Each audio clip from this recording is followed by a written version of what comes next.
অনিন্দ্য সৌন্দর্যের আধার পার্বত্য অঞ্চলের সাজেক এখন দেশের পর্যটকদের কাছে সবচেয়ে আকর্ষণীয় পর্যটন কেন্দ্র।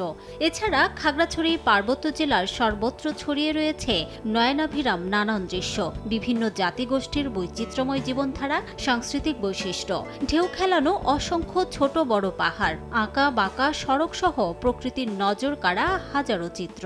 প্রথমবার এখানে আসছি, অনেক ভালো লাগছে, সবাই মিলে অনেক এনজয় করতেছি। রাস্তাগুলো যদিও চিকন, কিন্তু রাস্তার কোয়ালিটিটা আমি বলবো যে বাংলাদেশের যে কোনো উন্নত রাস্তার মতো। হোটেল নিয়ে একটু বিড়ম্বনা করতে হয়, সেক্ষেত্রে আমাদের ওয়াশ যাত্রী ছাউনি বলতে গেলে এটা একটু দরকার। সঠিক পরিকল্পনা গ্রহণ করা গেলে এই খাত অর্থনীতির চাকাকে বেগবান করবে মত সংশ্লিষ্টদের। জেলা পরিষদের পার্ক, এটাকে আমরা একটা কেবল কার দিয়ে করতে পারি কিনা এটাও পরিকল্পনা আছে।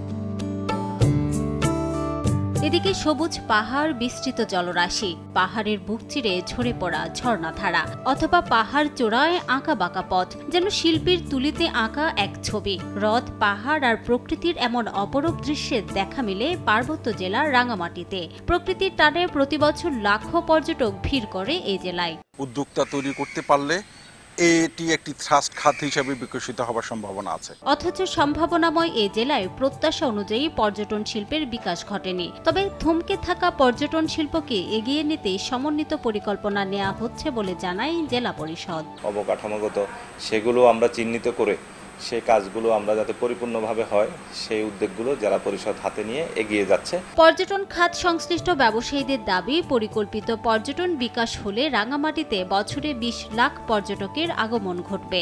বর্তমানে এই সংখ্যা মাত্র ৫ লাখ। রিমু সিদ্দিক, সময় সংবাদ।